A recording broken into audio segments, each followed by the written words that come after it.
আসসালামু আলাইকুম এভরিওয়ান। শখের রান্না চ্যানেলে আপনাদের সবাইকে ওয়েলকাম জানাচ্ছি। আজ তৈরি করে দেখাবো মাছের একটি রেসিপি। এই রেসিপিটি আপনারা বড় যে কোনো ধরনের মাছ যেমন রুই মাছ, বোয়াল মাছ, পাঙ্গাস মাছ দিয়ে করতে পারবেন। তো চলুন শুরু করা যাক। যে পাত্রে রান্না করব সে পাত্রটি নিয়ে নিলাম। এখন মাছ নিয়ে নিয়েছি এখানে 4 পিস বড় মাছকে আমি ছোট ছোট করে পিস করে নিয়েছি। আমি বড় সাইজের পাঙ্গাস মাছ দিয়ে করছি। আপনারা কাটা কম যে মাছগুলোতে থাকে যেমন রুই মাছ, বোয়াল মাছ এগুলো দিয়েও করতে পারেন। 6 থেকে 7টি পেঁয়াজ নিয়েছি। যেগুলো একটু বড় ছিল সেগুলোকে 6 পিস করেছি, আর যেগুলো মাঝারি সাইজে ছিল সেগুলোকে 4 পিস করেছি। দিচ্ছি হাফ চা চামচ হলুদ গুঁড়া, 1 চা চামচ লাল মরিচের গুঁড়া, হাফ চা চামচ ধনে গুঁড়া, 1 চা চামচ টালা জিরা গুঁড়া,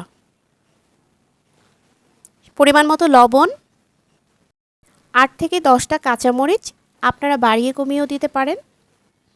পরিমাণ মতো তেল দিয়ে দিচ্ছি। এখন হাত দিয়ে খুব ভালোভাবে মেখে নিতে হবে। কাঁচামরিচটা আমি আস্তই দিয়েছি, আপনারা যদি ঝাল বেশি খেতে চান সেক্ষেত্রে মাঝখান থেকে চিড়ে দিতে পারেন। পেঁয়াজগুলোকে একটু এভাবে ভেঙে দিচ্ছি। হাতে সময় থাকলে ম্যারিনেট করে রেখে দিতে পারেন 30 মিনিটের মতো, আর যদি সময় না থাকে ইনস্ট্যান্ট রান্না করতে পারেন। এখন দিয়ে দিচ্ছি 1 কাপ পানি। পানিটা দিয়ে আরেকটু মেখে চুলায় বসিয়ে দিতে হবে। পাত্রটি চুলায় বসিয়ে দিলাম। চুলার ফ্লেমটা এই সময় মিডিয়াম রাখতে হবে। ঢেকে দিয়ে অপেক্ষা করছি 30 মিনিট। 30 মিনিট পর ঢাকনাটা তুলে দেখতে হবে আমি যেরকম গ্রেভি রাখতে চাচ্ছি সেরকম হয়েছে কিনা। আমি একেবারেই ভুনা ভুনা করব না, কিছুটা ঝোল থাকবে। এই জন্য এখনই চুলাটা একেবারে লো করে দিয়ে 1 মিনিটের মতো রেখে নামিয়ে নিচ্ছি।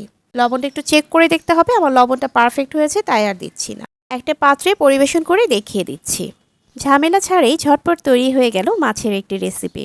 রেসিপিটি ভালো লাগলে ভিডিওতে একটা লাইক দিয়ে দিবেন এবং চ্যানেলটি সাবস্ক্রাইব করে পাশে থাকবেন। আল্লাহ হাফেজ।